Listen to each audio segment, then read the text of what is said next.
प्रतिबद्धता न सिर्फ बढ़ेगी बल्कि प्रदेश के लिए ऊर्जा पर्याप्त मात्रा में होगी।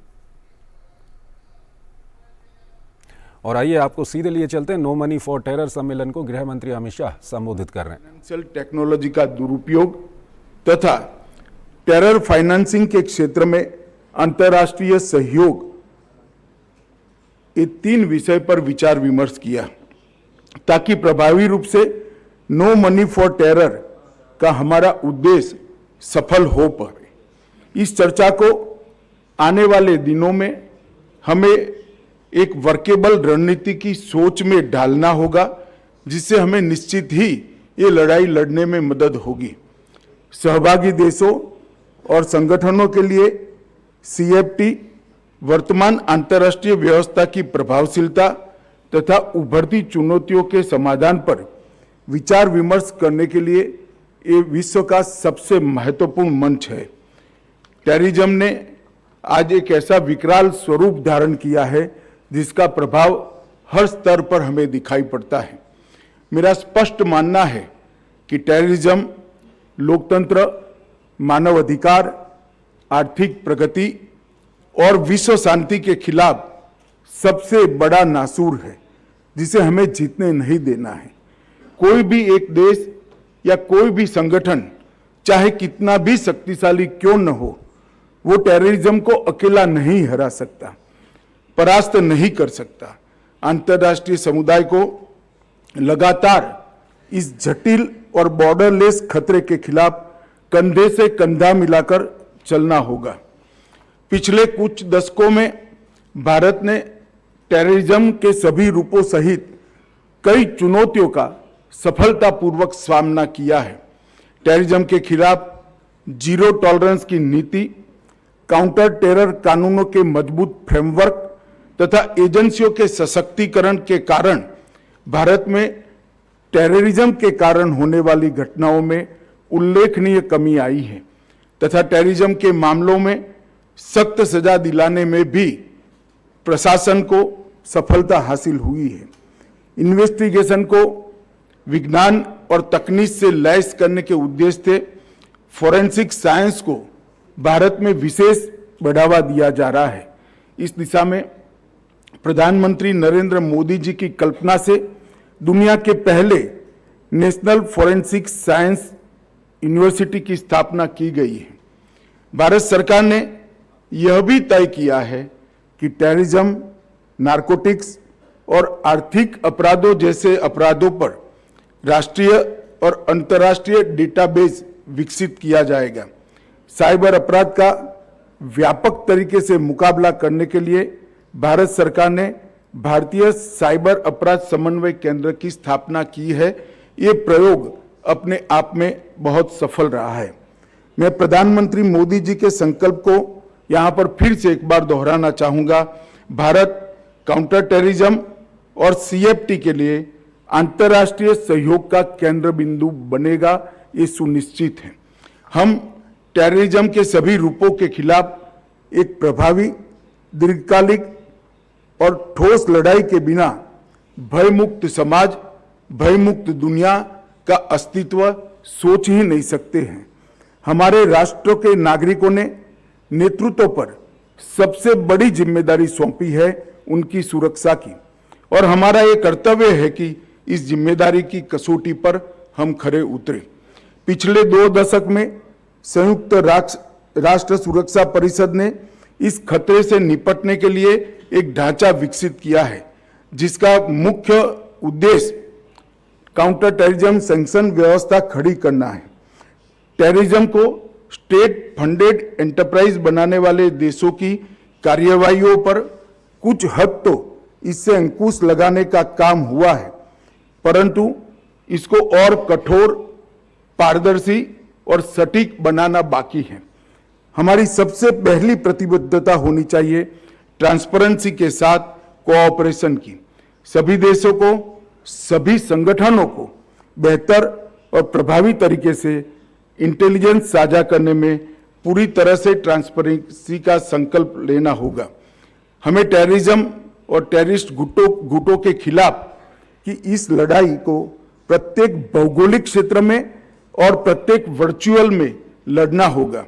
ऐसे कई मामले सामने आए हैं जहां अन्य मकसदों की आड़ में कुछ संगठन राष्ट्रीय और अंतर्राष्ट्रीय स्तर पर आतंकवाद और रेडिकलाइजेशन को बढ़ावा दे रहे हैं। यह भी देखा गया है कि ये संगठन आतंकवाद को फाइनेंस करने की चैनल भी बनते जा रहे हैं। अभी हाल में ही भारत सरकार ने सामाजिक गतिविधियों की आड़ में युवाओं को रेडिकलाइज करके उन्हें आतंकी और धकेलने की साजिश करने वाली एक संस्था को बैन किया है। मेरा मानना है कि प्रत्येक देश को ऐसी संस्थाओं को चिन्हित करके उनके विरुद्ध कार्यवाही करनी चाहिए। कुछ देशों ने, देश की सरकारों ने और एजेंसियों ने टेररिज्म को स्टेट पॉलिसी बनाया है। ऐसे टेरर हेवन्स पर आर्थिक प्रतिबंध के साथ साथ सभी प्रकार की नकेल कसना निहायत आवश्यक है। इस पर दुनिया के सभी देशों ने अपने जियो पॉलिटिकल इंटरेस्ट से ऊपर उठकर एक मन बनाने की जरूरत है। हम देखते हैं कि कुछ देश राजनीति के लिए आतंकवादियों और आतंकवाद को पनाह देने वालों का बार बार समर्थन करते हैं। मेरा मानना है कि आतंकवाद की कोई सीमा नहीं होती, इसलिए सभी देशों को राजनीति भुलाकर एक दूसरे का सहयोग करना चाहिए। साथ ही सभी देशों को टेररिज्म और टेरर फाइनेंसिंग की व्याख्या पर भी आम सहमति बनानी होगी। यह हमारे नागरिकों की सुरक्षा तथा मानव अधिकार और लोकतांत्रिक अधिकारों की रक्षा का मुद्दा है, न कि एक राजनीतिक मुद्दा है। टेररिस्ट ग्रुप इंफॉर्मेशन टेक्नोलॉजी और साइबर स्पेस को अच्छी तरह से समझते हैं। जनता की संवेदनशीलता को भी अच्छी तरह से वो समझते हैं, इसलिए उसका उपयोग भी करते हैं। आज साइबर स्पेस टेररिज्म के खिलाफ लड़ाई का एक प्रमुख युद्ध का मैदान बना है। वेपन टेक्नोलॉजी में भी बहुत परिवर्तन हुआ है। 21वीं सदी की लिथल टेक्नोलॉजी और ड्रोन टेक्नोलॉजी अब आतंकवादियों के पास भी उपलब्ध है। टेररिस्ट तथा टेररिस्ट ग्रुप की नारकोटिक्स जैसे संगठित अपराधों के साथ बढ़ते लिंक्स, क्रिप्टोकरेंसी तथा हवाला और टेरर फाइनेंसिंग की संभावनाओं को कई गुना बढ़ा देते हैं। इस सम्मेलन का मुख्य उद्देश्य यही है कि टेररिज्म और टेरर फाइनेंसिंग की सभी चैनलों की हम पहचान करें, टेरर फाइनेंसिंग के खिलाफ एक प्रैक्टिकल तथा वर्केबल रोड मैप बनाया जाए। IMF और वर्ल्ड बैंक के एक अनुमान के अनुसार दुनिया भर के क्रिमिनल हर वर्ष लगभग 2 से 4 ट्रिलियन डॉलर की लॉन्ड्रिंग करते हैं और इसमें बड़ा हिस्सा टेररिज्म को बढ़ावा देने के लिए इस्तेमाल किया जाता है। इस क्वांटम और चुनौती को देखते हुए सभी देशों के काउंटर टेरर और टेरर फाइनेंसिंग के क्षेत्रों में काम करने वाली एजेंसियां एवं अधिकारियों को एक दीर्घकालिक रणनीति अपनानी होगी। टेरर फाइनेंसिंग के संदर्भ में इस सभा का ध्यान मैं कुछ विषयों की ओर आकर्षित करना चाहता हूं, जो मेरी दृष्टि से हम सबकी प्रायोरिटी होनी चाहिए। एक, वित्तीय नेटवर्क में गुमनामी से लड़कर लीगल वित्तीय साधनों का डायवर्जन को रोकना पड़ेगा। 2, अन्य अपराधों द्वारा उत्पन्न मुनाफा टेररिस्ट गतिविधियों के लिए उपयोग में लाने से रोकना होगा। 3, नई फाइनेंशियल टेक्नोलॉजीज, वर्चुअल एसेट्स जैसे क्रिप्टो करेंसी, वॉलेट इत्यादि को टेरर एक्टिविटीज के लिए उपयोग करते हुए रोकने की तकनीक ढूंढनी होगी। लीगल चैनल्स, कैश कुरियर्स, हवाला का टेरर नेटवर्क द्वारा उपयोग पर एक साझा तंत्र हमें बनाना होगा। Non profit organization NPO sector का टेरर आइडियोलॉजी फैलाने में दुरुपयोग होता हुआ नजर में आता है, उसको भी हमें रोकना होगा। सभी देशों की काउंटर टेरर तथा फाइनेंशियल इंटेलिजेंस एजेंसियों का सतत कैपेसिटी बिल्डिंग भी हम सभी ने टेक्निक के एक्सचेंज के माध्यम से करना होगा।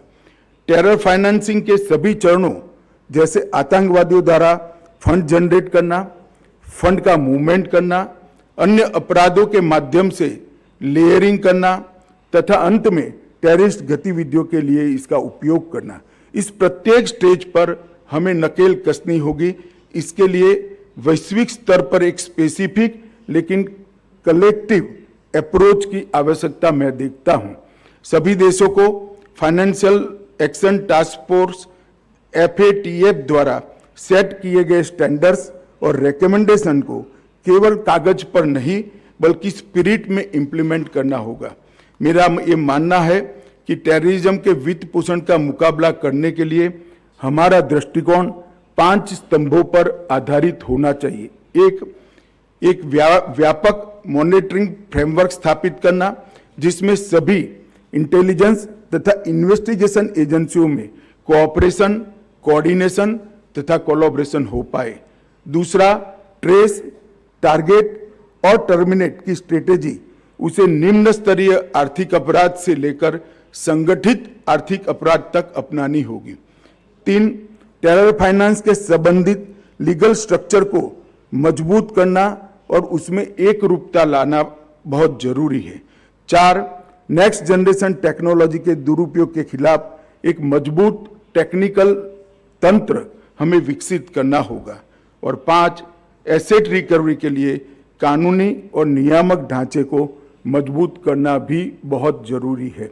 टेररिज्म को सपोर्ट करने वाले बॉर्डरलेस फाइनेंस मूवमेंट को रोकने के लिए हमें भी बियॉन्ड बॉर्डर कोऑपरेशन के अप्रोच को स्वीकारना होगा, तभी ये मंच अपने उद्देश्य में सफल हो पाएगा।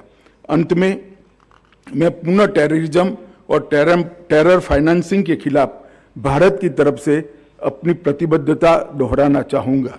प्रधानमंत्री श्री नरेंद्र मोदी जी के नेतृत्व में भारत टेरर फाइनेंसिंग के सभी रूपों जैसे money laundering, digital financial platform का दुरुपयोग, हवाला सभी से निपटने के लिए सभी देशों के साथ काम करने के लिए प्रतिबद्ध है। इस सम्मेलन के विचार विमर्श के दौरान भारत ने आतंकवाद के वित्त पोषण का मुकाबला करने पर निरंतर वैश्विक फोकस बनाए रखने के लिए NMFT के इस विशिष्ट पहल की स्थायित्व की आवश्यकता को महसूस किया है।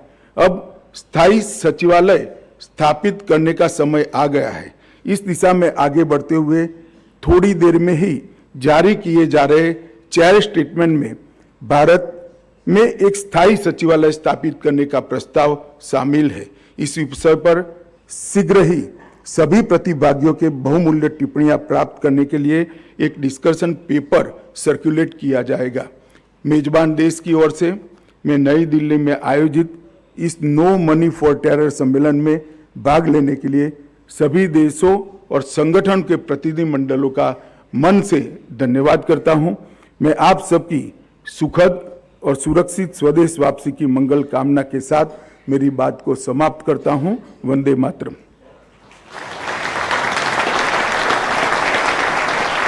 Thank you, Honorable Minister Sir, for your insightful views, suggestions and observations. तो आप ये सीधा प्रसारण देख रहे थे। गृह मंत्री अमित शाह संबोधित कर रहे थे